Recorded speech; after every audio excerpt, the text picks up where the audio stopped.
கள்ளழகர் கோயில், மதுரை, தமிழ்நாட்டின் மதுரை மாவட்டத்தில் ஒரு பெருமாள் கோயில்.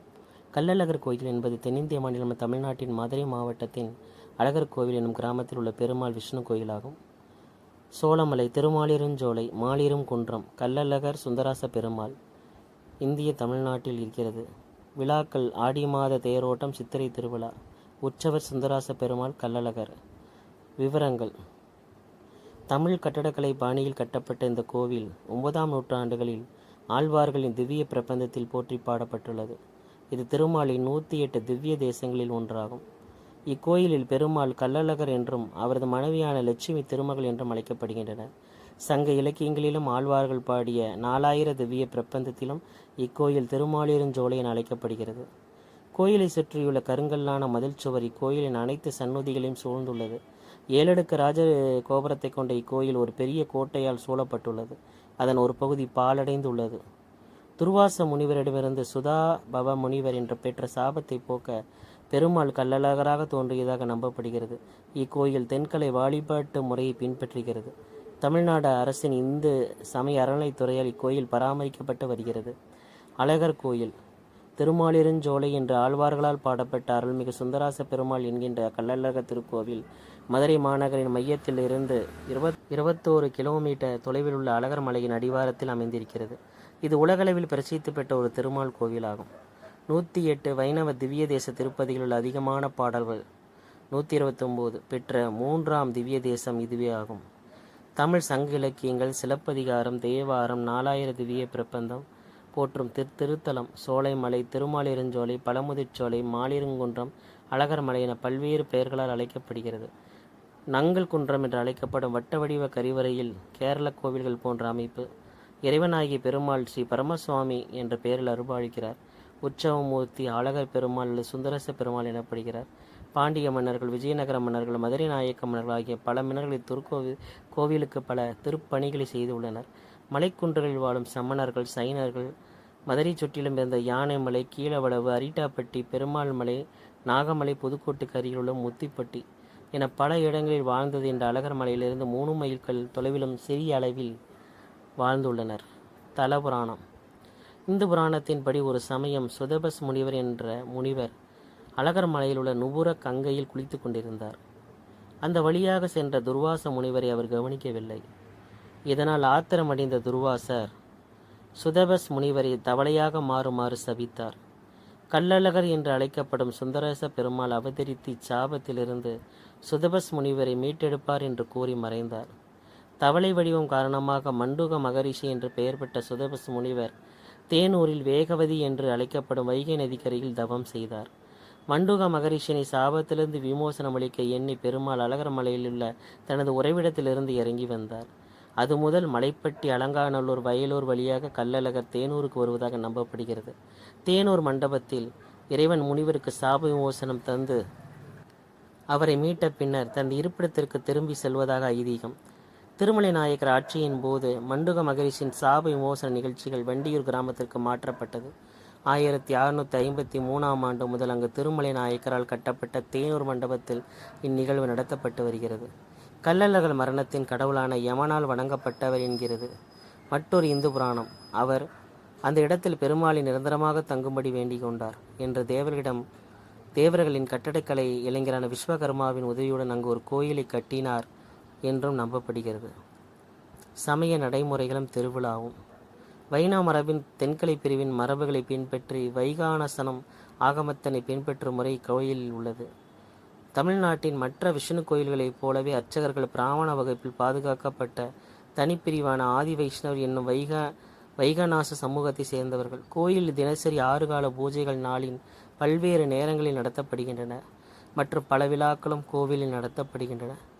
இதில் தெப்பத் திருவிழா தமிழ் மாதமான மாசியிலும், பிப்ரவரி, மார்ச், செப்டம்பர், அக்டோபர் மாதங்களில் நவராத்திரியும் மற்றும் மார்கழியின் டிசம்பர், ஜனவரி போது வைகுண்ட ஏகாதசியும் நடைபெறுகிறது. கோவிலில் வாராந்திர, மாதாந்திர மற்றும் 2 வார சடங்குகள் செய்யப்படுகின்றன. மலையின் உச்சியில் உள்ள நூபுர கங்கை எனும் ஏரியிலிருந்து வரும் நீரை கொண்டு மட்டுமே மூலவருக்கு அபிஷேகம் செய்யப்படுகிறது. ஒவ்வொரு ஆண்டும் தமிழ் மாதமான சித்திரையிலும் ஏப்ரல், மே சித்திரை திருவிழா கொண்டாடப்படுகிறது. சித்திரை திருவிழா என்பது அழகரின் சகோதரி என நம்பப்படும் மீனாட்சியின் திருமணத்தின் ஆண்டு நிகழ்வாகும். கள்ளழகர் வைகை ஆற்றை கடப்பது முக்கிய நிகழ்ச்சியாகும். எதிர்சேவை என்பது அழகர் கோயிலுள்ள கள்ளழகர் கோயிலின் சித்திரை திருவிழாவின் ஒரு பகுதியாகும்.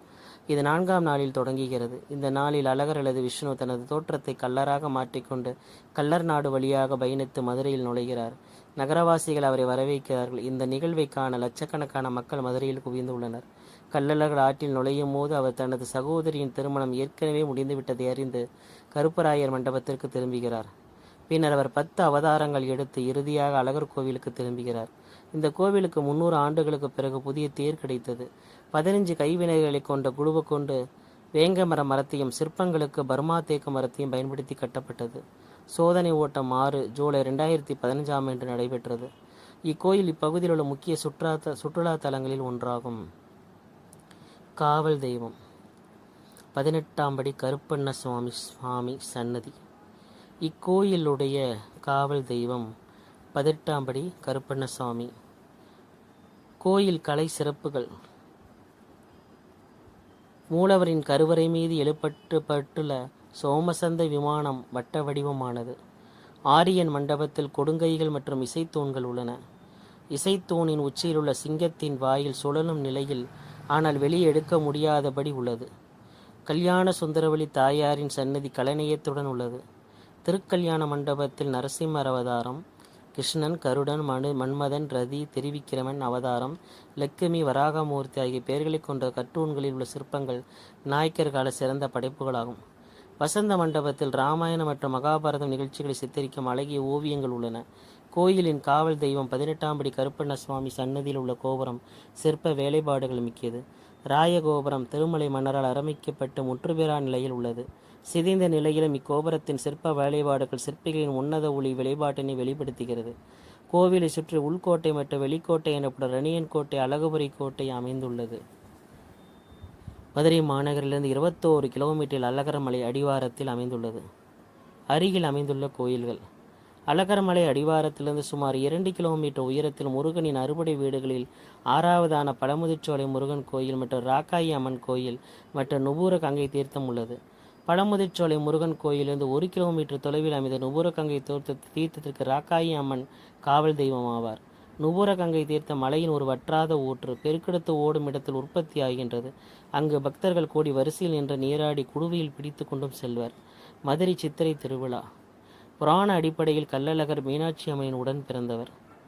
சித்திரை திருவிழாவின் பொழுது கள்ளழகர் கோவிலிருந்து புறப்பட்ட மீனாட்சி திருக்கல்யாணத்திற்கு மதுரை நகருக்கு வருகிறார். கள்ளர் கொண்டையில் குத்துட்டி, கையில் வளைத்தடி, வளரி, இடுப்பில் சமதாடு, ஒரு வகை கத்தி என விதவிதமான ஆயுதங்களுடன் மதுரை நோக்கி புறப்படுகிறார் கள்ளழகர். கள்ளர் வேடத்தில் வருவதால் அழகர் என்று பெயர் கள்ளழகர் என்று மாறியது. இதனால் கள்ளர் இனத்திற்கு தலைவராகவும் குலதெய்வமாகவும் அழகர் இருக்கிறார். வைகை ஆறு வரை வந்து பின்னர் வண்டியூர் சென்று அழகர்மலை திரும்புகிறார்.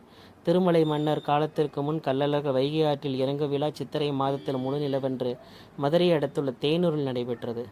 மன்னர் திருமலை நாயக்கர் கள்ளழகரை மதுரை வைகை ஆற்றில் எழுந்தருள செய்து மதுரை சித்திரை திருவிழாவாக நடத்தியவர். சித்திரை திருவிழாவின் போது கள்ளழகர் மதுரைக்கு வரும் நிகழ்வு எதிர்ச்சேவை என்று கொண்டாடப்படுகிறது. முக்கிய விழாவாக கள்ளழகர் வைகை ஆற்றில் இறங்கும் நிகழ்வு ஆண்டுதோறும் கொண்டாடப்படுகிறது. கள்ளழகருக்கு செங்குந்தர், கைகோளம் முதலியார் மரபினர்கள் தொன்று தொட்டு சீர்பாதி சேவை செய்து வருகின்றன. ஆண்டுதோறும் ஆடி மாத பௌர்ணமி என்று நடைபெறும் அழகர் கோயில் தேரோட்டம் புகழ் பெற்றது. தல வரலாறு: சுதப முனிவர் திருமாலிருஞ்சோலில் நுபுரகங்கை என்னும் சிலம்பாற்றில் நீராடும் போது எதிர்பார்த்த துர்வாசர் முனிவரை கவனியாது இருக்க கண்டு கோபமுற்ற துர்வாசர் சுதப முனிவரை மண்டுகமாக தவளை மாறும்படி சாபமிட்டார். சாபம் நீங்க சுதப முனிவர் வைகை ஆற்றில் மண்டுக வடிவில் நீண்டகாலம் தவமியற்றி திருமாலால் சாபம் நீங்க பெற்றார். முனிவர் கண்டு வணங்கி அவ்வூரவே சுந்தரபாகி என் வடமொழியிலும் அழகர் மாலிருஞ்சோலை நம்பி என்றும் தமிழில் அழைக்கப்படுகிறார்.